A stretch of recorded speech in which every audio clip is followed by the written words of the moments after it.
40 ans, on pourrait commencer déjà quand même un peu à s'interroger. On va parler comme en Afrique. Oui. Aux successeurs. Alors, aujourd'hui que l'on observe un appareil étatique sclérosé, tout le monde a peur parce qu'on ne sait pas évidemment de quoi demain sera fait.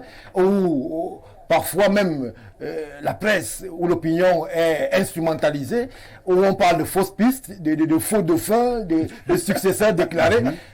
Quelle est la lecture que vous, en tant que politologue, vous servez aux Camerounais par rapport à ce grand fantasme? Beaucoup parlent de la nuit, le long couteau qui serait déjà activé, ce fantasme de la succession au Cameroun. Vers quoi est-ce que vous nous emmenez, professeur? Oui, alors, permettez-moi encore, mais rapidement, de faire deux observations et je réponds à votre question. Allez-y. Première observation. Tous les téléspectateurs qui nous regardent dans les villages, certains vont aller dans les meetings, partez dans les meetings, et observez les têtes des missionnaires du secrétariat général.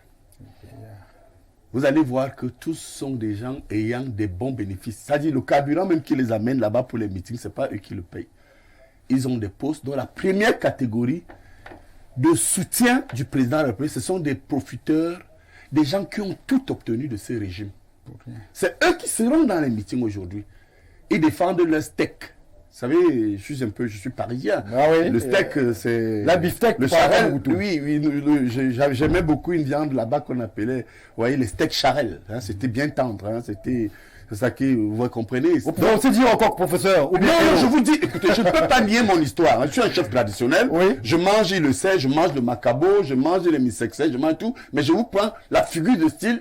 Allez-y, et revenons rapidement à l'essentiel. Alors, vous allez voir que tous ceux qui vont aujourd'hui battre campagne, du moins faire une propagande qu'ils ne connaissent pas, ce sont des personnes ayant profité sérieusement de ce système. C'est la première catégorie parce qu'il y en a deux.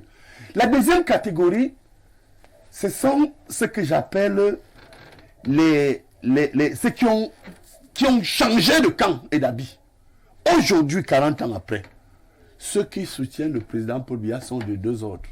Première catégorie, ceux qui ont tout obtenu de ces régimes et qui se battent pour maintenir leurs avantages. Oui. Deuxième catégorie, les intellectuels transformés. C'est-à-dire que moi, Msanga Nyamding, je peux vous dire que, étant un témoin de l'histoire, parce que moi, Ateba Yene et moi appartenons à la jeunesse biaïsme, il n'était plus question pour eux de voir quelqu'un comme moi. Parce que dans la deuxième observation, je me souviens d'une réunion au secrétariat général du comité central avec Jean Kouété. On préparait la communication du parti. Moi, j'ai été fait membre du comité central par le président de la République, qui m'a reçu plusieurs fois. Parce que, au moins, vous allez aussi voir que des gens parlent du président Paul Biya à distance et superficiellement. Moi, j'ai eu l'honneur d'être reçu plusieurs fois par le chef. Oui. Donc, je peux vous dire que Paul Biya, comme a dit Nouga, est un monsieur plein d'idées. Mais le défaut du président, c'est qu'il est très formaliste. Vous reconnaissez qu'il en a.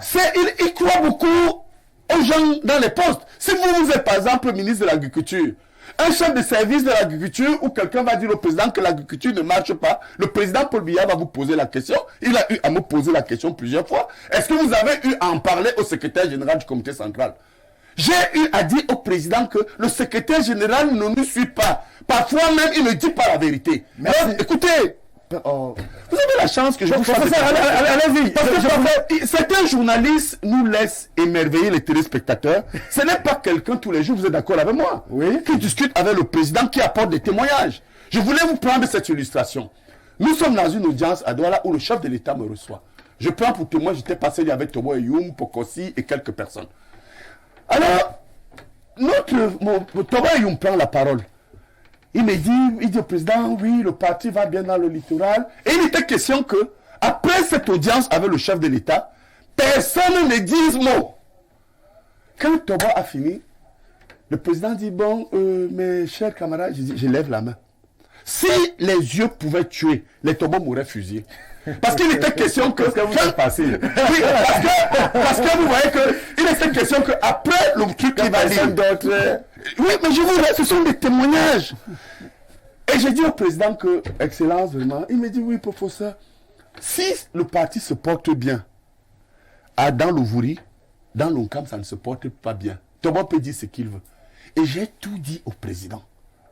Je vous dis, Tobo nous suit. Vous avez été écouté, professeur? Suivez donc, pour terminer. Oui. Donc, je voudrais vous amener que quand nous étions à Paris, je vous ai dit qu'il y a deux types d'acteurs. Ceux qui ont des postes, sont dans les télés et sont dans les meetings, et ceux qui ont retourné leur veste. J'ai un soi-disant soutien du président. Je ne vous donne pas son nom, mais je vous donne son prénom, Hervé. Si le mensonge tuait, ce gars serait mort. Pourquoi? C'est moi qui étais le patron du parti, à Paris, dans les années 90-92. Ce gars traitait le président d'ordurier. Ce gars traitait le président de maquisard. Ce gars a traité... Mais alors, regardez, j'ai un autre. Professeur, on va faire le bilan. On va faire le bilan, s'il vous plaît. Non, c'est le bilan, je vous montre pourquoi ça ne marche pas. Nous avons des ministres C'est pourquoi c'est dans le... S'il vous plaît, professeur. Nous avons aussi des ministres qui étaient contre le président, mais qui aujourd'hui sont... Mais c'est ce que je vous demande alors. Mais laissez-moi donc vous apporter mon témoignage 40 ans. N'oubliez pas ma question. Pourquoi ça ne va pas, n'est-ce pas? N'oubliez pas ma question. Votre question est là. Sur la succession. Sur la succession, j'en viens. Oui, allez-y rapidement, professeur. Parce que vous allez voir le lien. Si vous voulez, j'anticipe. Je peux anticiper. Allez-y, anticipez. La succession est disputée et elle est confuse. Parce que vous avez d'un côté ceux qui ont combattu le président et qui se sont repositionnés à côté de lui parce qu'ils disent qu'il est l'heure de la succession. Ce que j'ai appelé dans mon livre la succession camouflée. Et vous avez surtout des intellectuels qui ont parlé des régimes pornocratiques, qui ont parlé de gouvernement perpétuel, qui ont parlé et qui ont combattu ceux qui ont soutenu le président. Ça vous dit en un mot que cette succession que vous voyez là, la bataille ne se passe pas aujourd'hui entre ce que j'appelle les héritiers politiques du président, oui, qui ont mené des combats à ses côtés, mais c'est un peu les nouveaux héritiers. Et un choix que Paul Biya devra faire. Il devra faire un choix parce que les nouveaux héritiers occupent les postes de pouvoir et de décision. Et ne peuvent pas expliquer ceci et je chute là-dessus. Quand le président arrive, je vous donne des chiffres parce que les Camerounais nous écoutent. Nous avions, vous saviez vous-même, je vous pose la question quand vous êtes jeune, combien d'entreprises publiques à peu près nous avions quand elle arrive au pouvoir? Vous voyez? Il y en avait plusieurs. Non, je vous donne le chiffre. Allez-y, nous en professeur. avions 700. 700. Sur les 700 aujourd'hui, on a perdu près de 600 qui sont à terre. Et je vous donne encore quelques chiffres. La Société nationale des investissements du Cameroun, qui était une société de veille stratégique de l'État, avec 80% de parts dans chaque entreprise créée parmi les 700. Je peux vous parler de la Minerie, le Crédit Agricole, la BCD et autres, la Camer, etc. La Zapi. La Zapi. Et je vous donne un dernier chiffre et je chute là-dessus parce que nous sommes dans un débat interactif, tout le monde doit intervenir. Lorsque moi, j'ai demandé à mes camarades du secrétariat général du comité central, dans nos réunions closes, que est-ce que nous ne pouvons pas adopter une stratégie où nous allons montrer que le gouvernement ne met pas en œuvre la politique du président. Ça m'a valu ce que nous voyons aujourd'hui. Parce que je leur avais donné un chiffre. Est-ce que vous savez que nous étions pays à revenu intermédiaire? C'est-à-dire que industrialisé, pré-industrialisé.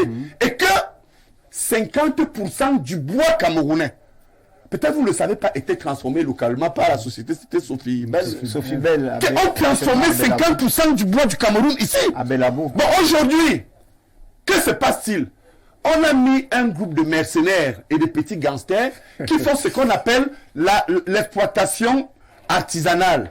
Chacun a sa zone de diamant, chacun a sa zone de bois, chacun a sa zone. Le pays est un couple anglais. Donc vous comprenez que à partir de là, vraiment, l'excellent consultant, il faut donc comprendre que, et là, je vais aussi être honnête, le président était préoccupé par son pouvoir. Merci, professeur. Attendez, je demande. Chutez, les gens ne me tuent pas. Oui, chutez. Bon, il était préoccupé par ça parce que les 20 premières années, il était en guerre.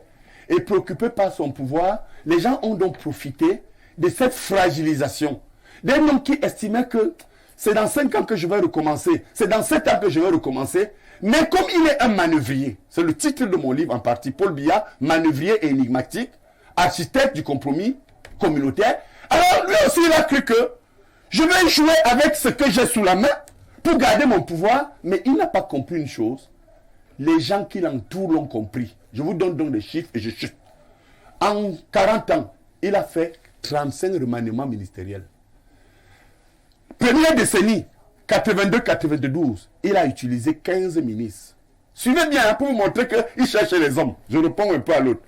Deuxième décennie, 92-2002, 11 remaniements ministériels.